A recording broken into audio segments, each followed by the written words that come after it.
Though nobody was hurt, 190 people are still missing in the rubble at the Pentagon. President Bush has declared tomorrow to be a national day of prayer, and he plans to travel to New York City for a first-hand look at all this destruction. Now, earlier today, in a phone call to Mayor Giuliani and Governor Pataki, the president insisted the fight against terrorism is a priority for his administration. I wish I could comfort every single family whose lives have been affected.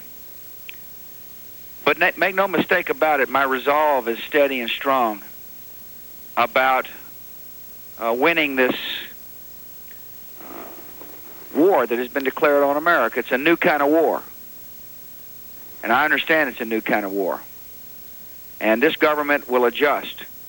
And this government will call others to join us to make sure these acts,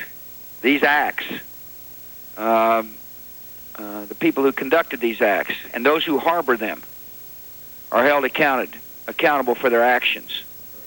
In that phone call, the president also told the governor and the mayor that he will double the amount of federal aid to New York City from $20 billion to $40 billion. Diana? One theme in the aftermath of this attack, a theme that has been echoed by Mayor Giuliani, is that we should look at the terrorists as criminals. No casting of aspirations against any race or ethnicity or nationality, but for some, keeping a lid on hatred and racism is not easy. Here is Sandra Bookman. In the 3 days since the unimaginable became grim reality, the mood of the country has shifted from shock and horror to sorrow and outrage. Scenes of celebration like this from a Palestinian community in Jerusalem and the growing mound of evidence that the hijackers responsible were of Middle Eastern descent has fueled the anger. Slurs and rock throwing in an Arabic neighborhood in Brooklyn have been one sign of mounting resentment, and now some South Asian Americans fear they too are being blamed and targeted. They rounded up everyone that looked either Indian or Pakistani or Middle Eastern. That's what Meera Kumar says happened yesterday on a train ride from a business trip in Boston.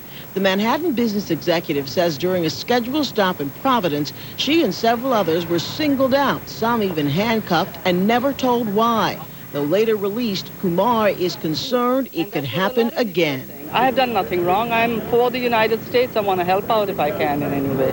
Don't single little communities out, because a lot of people are innocent in these communities. They have nothing to do with it. While both Mayor Giuliani and today President Bush have urged Americans not to victimize the innocent, the former head of the New York Civil Liberties Union says such targeting by law enforcement officers carries with it an even higher level of fear.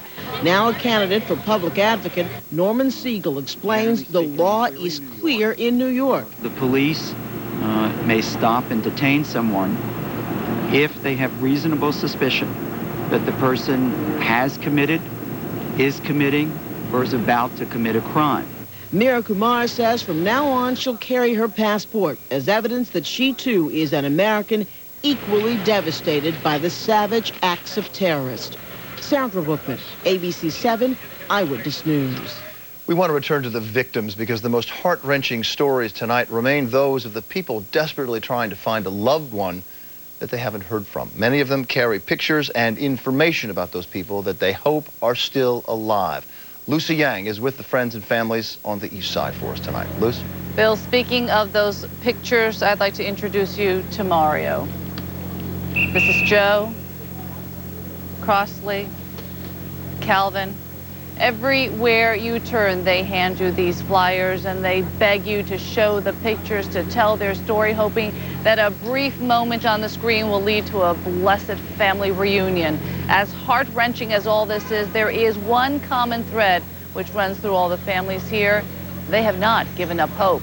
Despite the cruel odds, they continue to speak of their missing loved ones in the present tense and not the past. Lexington Avenue tonight, wallpapered with the desperate pleas for help. All these beautiful, precious souls, their smiles not seen since Tuesday morning. Now they are but among the thousands of names and faces who are missing, their families crying out for answers. Brian Howley looking for his beloved wife and unborn baby, Jennifer, 5 months pregnant with their first child. I kissed her goodbye at 8 o'clock in the morning, Monday morning, going to work. We work across the street from one another. I haven't seen her, haven't heard from her. Her company hasn't accounted for her. Do you have hope? Do you hang on to hope? I hang on to hope. I have to. You can't let go. And then there's Sania Phillip, an emergency room doctor who was going home to Battery Park City that fateful morning. When she saw the wounded fleeing World Trade, she ran inside the tower to help. I was on the phone with her, and she told me that she couldn't leave because there was people who were hurt. And last thing I started telling, I selfishly I told her, come on, just leave the building. And she said, no, I have to help this person over here. And it's the last thing I heard from her. This armory at East 26th Street is ground zero for the families.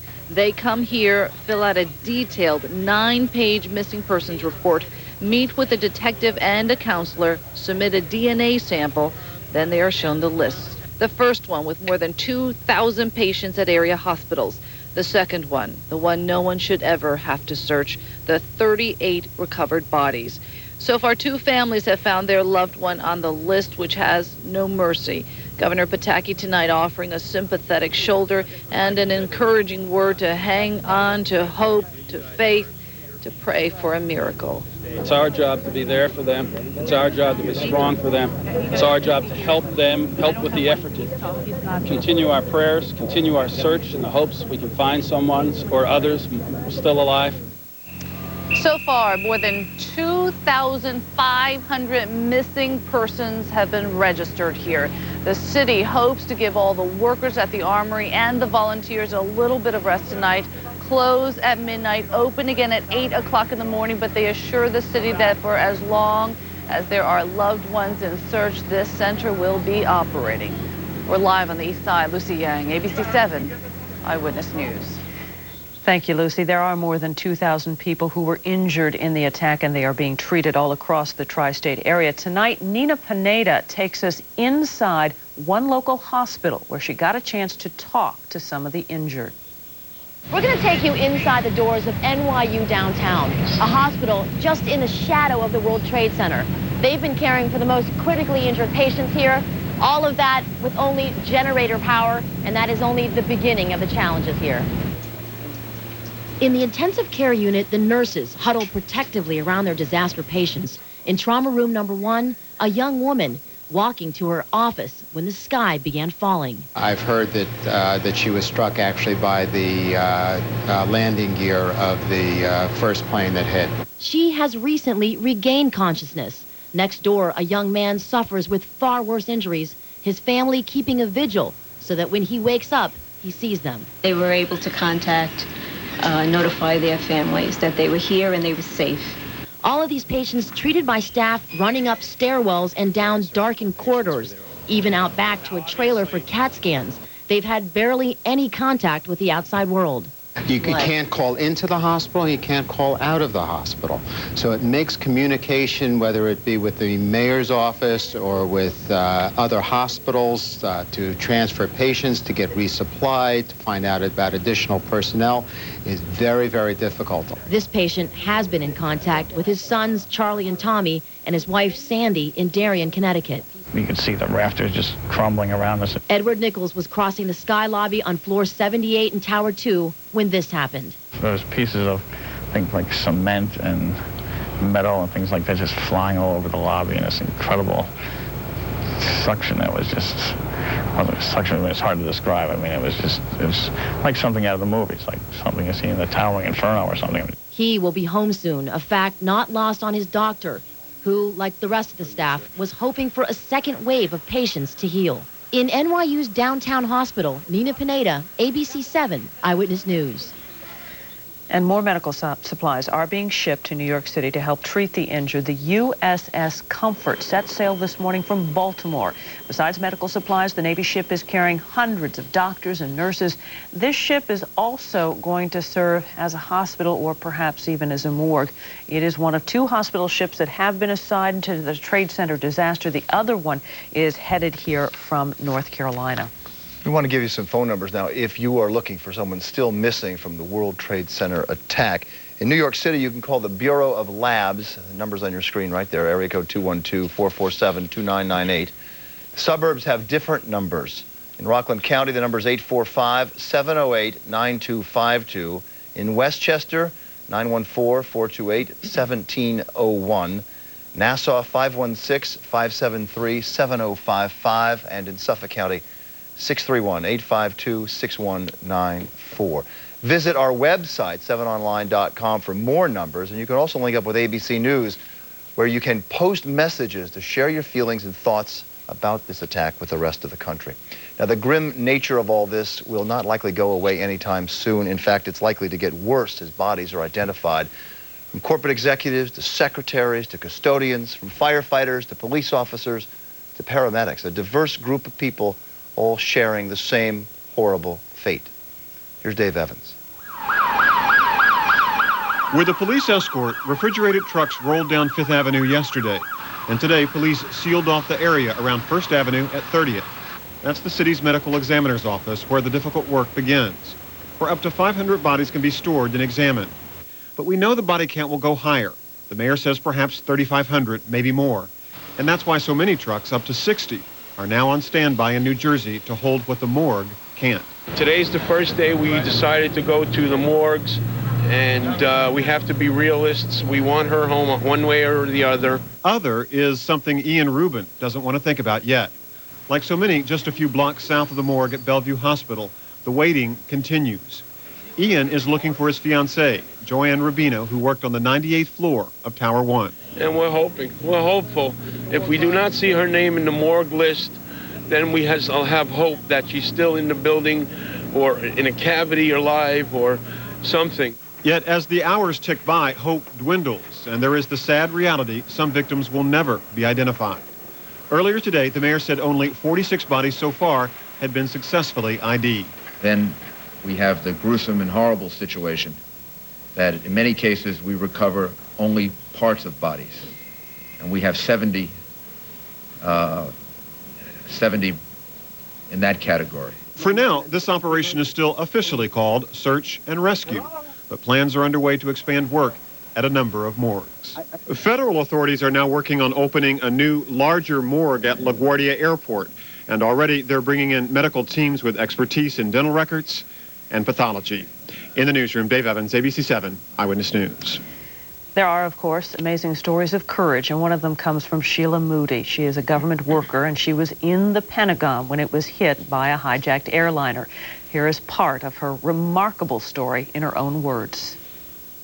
I heard a whistling, like a whistling sound and a rumble, and then just a big whoosh of like, it felt like air at first, but then I realized it was fire, just a big ball of fire. I think I instinctively put my hands up to cover my face, and I was kind of knocked back, but I wasn't knocked down, and I never lost consciousness.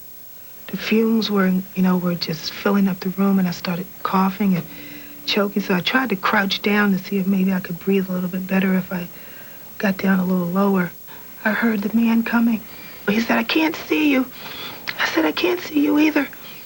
I said, "But we're here. We're here." And so I kept trying to call to him so that maybe he could follow the sound of my voice and he could get to us.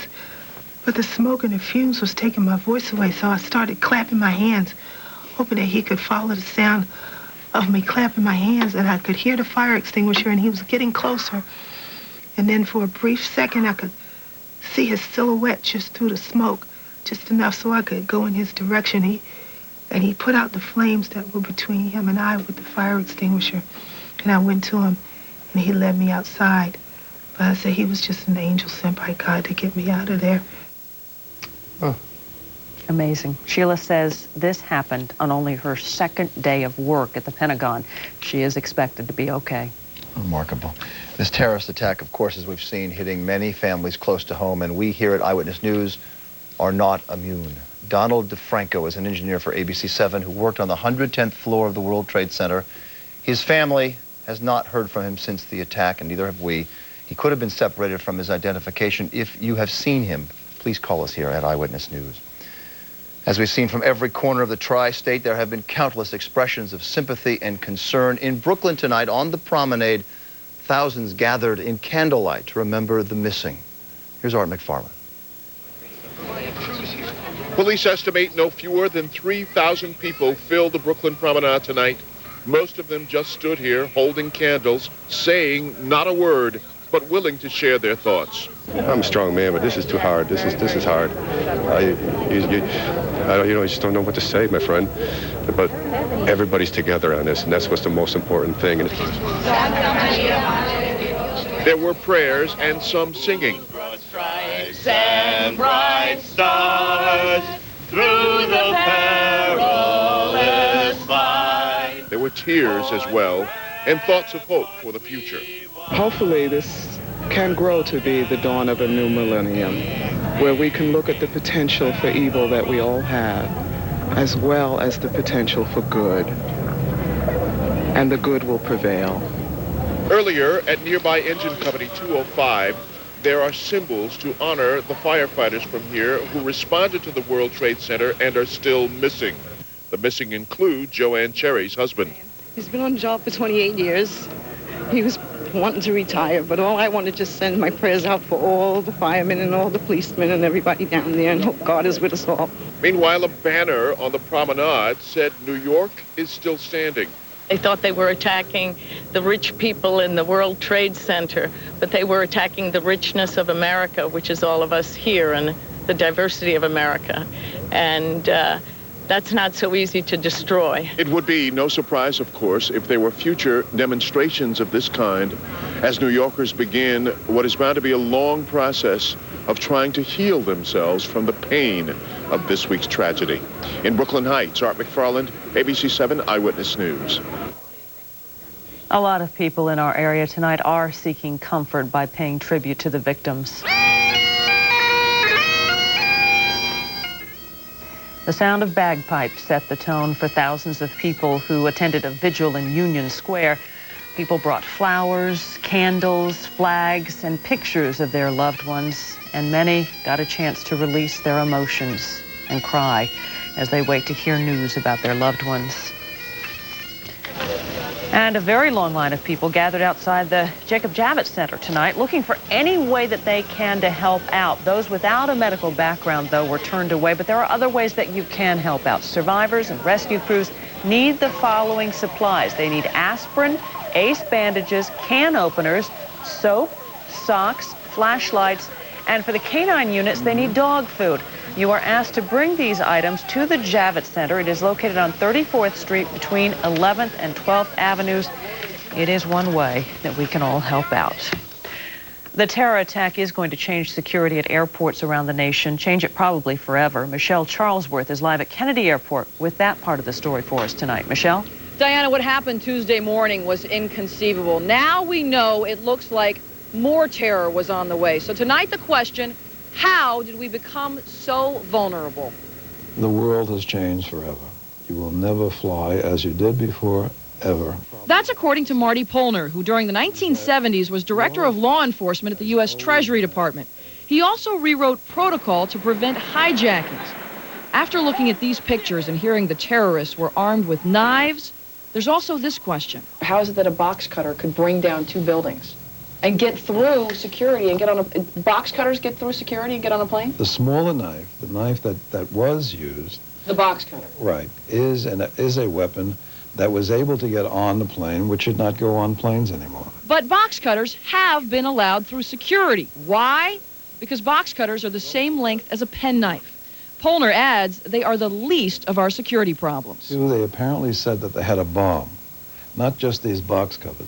They said they had a bomb that would explode unless people did what they said.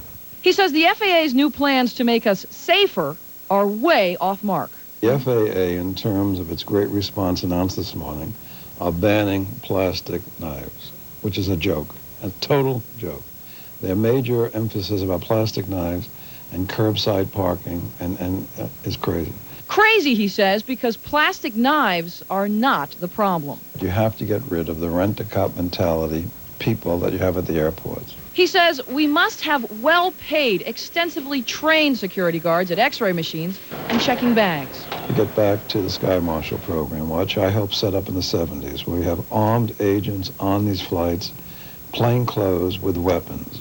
And finally, he says the cockpit should be locked and pilots should be better protected. Getting into the pilot's cabin was another part. If that, as the El Al planes have, the type of doors which I won't describe on television, that you cannot get into, none of this would have happened. Given the apparent breach of security tonight, some people are asking, why are we flying again? According to the FAA, tonight, in the air, there have been more than 1,000 planes. We're live at JFK. Michelle Charlesworth, ABC7, Eyewitness News. Oh, none of them in New York. Thank you, Michelle. It is almost an afterthought, really, at this point. But the New York primary election for mayor and some other offices that was supposed to be held on the day of the terrorist strike, it has been rescheduled. Election day now set for Tuesday, September 25th. Now, if a runoff is needed, that will be held October the 11th.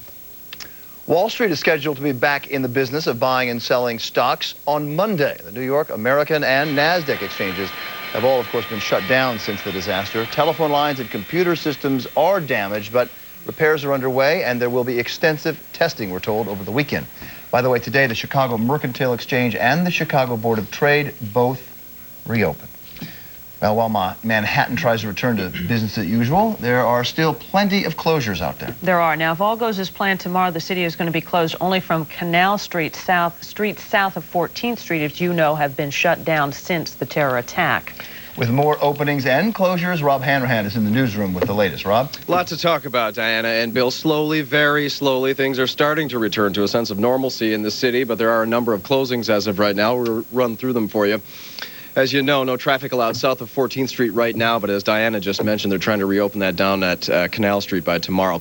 Here they are. The Holland and Brooklyn Battery tunnels remain closed. The FDR Drive is closed south of 34th Street, but may, and I say may, reopen tomorrow morning at 6 a.m. northbound from the Brooklyn Bridge. West Side Highway is closed from 42nd Street to the Battery Park Tunnel. Bridges, the Brooklyn Bridge, Manhattan, and Williamsburg bridges remain closed. MTA buses, no service in Manhattan south of 14th Street. No Staten Island bus service south of 23rd Street. Take you to the subways. The C line remains down. All other trains are running, but bypassing stops south of Canal. And there are also some diversions on some of the lines. The best bet for you is to be patient. Ask at your stop for information on your particular route. Now, I can tell you the LIRR, New Jersey Transit, Metro North, Amtrak, and PATH trains are all reporting normal service. As for the PATH, you can board at 33rd Street or in Hoboken. All public schools above Canal Street will be open Friday, with the exception, I should tell you, of PS 42, 130, and 131. The Catholic schools will remain closed south of 14th Street. Schools that are open, by the way, begin at the regular time for the students and the staff. All state courts are open in New York City Friday, except for those in Manhattan. All state and federal courts are open in Westchester County tomorrow. President Bush, of course, as you've heard, and Bill and Diana have mentioned, will be visiting the city tomorrow. You can expect the frozen zones as the president moves around. And we urge you to do what you've been doing. Check ahead at your destination before you leave, as things are constantly changing these days. Of course, you can always tune to Eyewitness News or log on to our website at 7online.com for the very latest. Live from the newsroom, I'm Robb Hanrahan. Diana, back to you. Thank you, Rob. Of course, subway service has been suspended or rerouted in a lot of areas because of the World Trade Center collapse. The problems are creating chaos for commuters. Joe Torres has that part of the story. For many subway riders this morning, rush hour did not live up to its name. Southbound service on the number 1 and 2 lines came to an end at 34th Street, and that caused major headaches for people like Ed King. He arrived in Times Square all the way from Savannah, Georgia. You have any idea how you're going to get to Staten Island? No.